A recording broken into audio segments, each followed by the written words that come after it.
My name is Fatuma Kuso.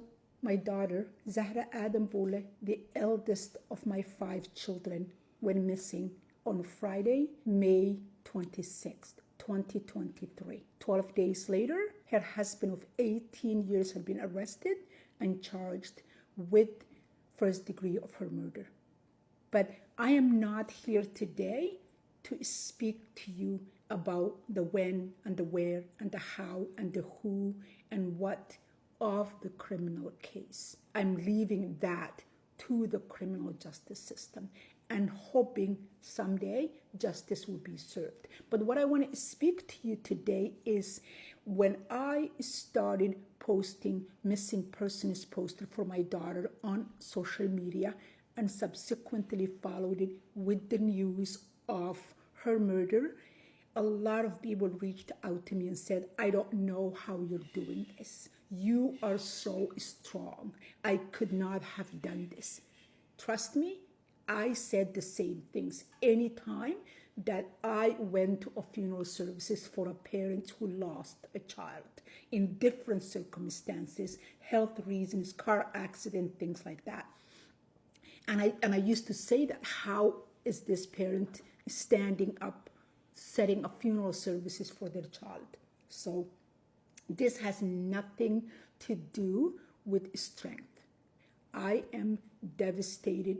My family is devastated beyond word for this loss. I don't even have adjectives to describe how this feels. But I'm here today to tell you not strength, but this deep-seated rage, this unimaginable anger that fills me inside, that makes me speak. And that anger is how my daughter had been failed by the system. Medical system, every time she went to the doctors, or I would call and I would say, I believe my daughter had been in your office, this and this happened, but can I add to the story? Can I tell you things that my daughter might not tell you? Things that she's maybe embarrassed to tell you, maybe she's protecting the person, maybe she thinks there is a hope to work through this relationship before she goes back, because she left and went back and left and went back for over 10 times. And every time I was told, no, you cannot tell us anything. You cannot add to this story at all, because we have to protect the privacy of the patient.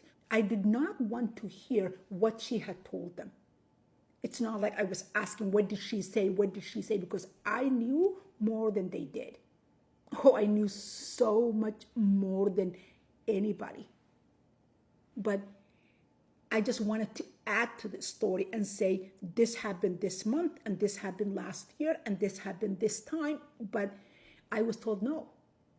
Just take my information, add it to her file, and hopefully give a full scope of risk assessment to my daughter of where this could end up.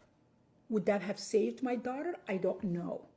But all I know is the system had failed her under the guise of protecting her privacy. What privacy are you protecting when I am not asking you to tell me anything she had told you? I'm just adding to the file so you as a medical professional have a bigger picture of what is going on here, things that my daughter would not tell you.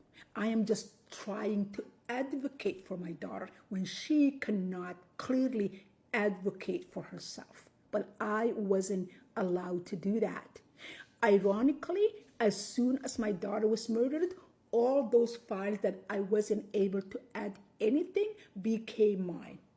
Now, I was being asked to sign consent form for this and for that and for this and for that and for this agency and for that agency. I don't care for these files right now. They do nothing for me because nothing can change what had happened. I had lost my child. My child was taken away, ripped out of my hands too soon. So I'm sharing these videos with you to bring it to your attention. If you are a woman in this situation, please give consent to your loved one that would advocate for you without judgment. Sign consent form for them. Once you have that consent form, the person would be able to act and say things.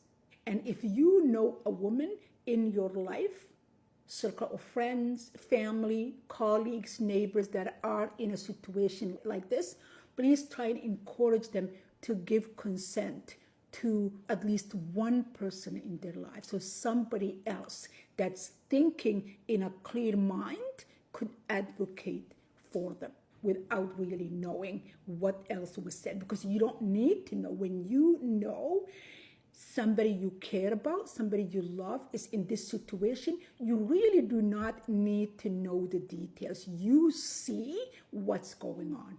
You don't have to know what led to this and what she said and what he said and what they did and what they didn't do.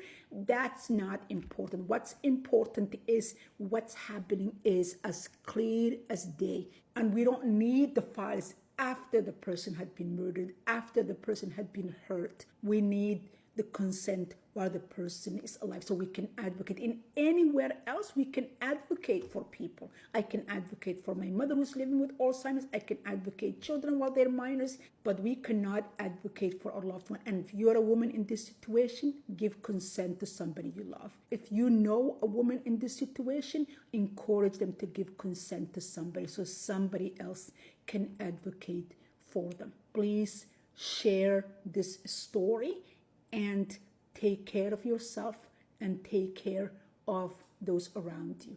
Thank you.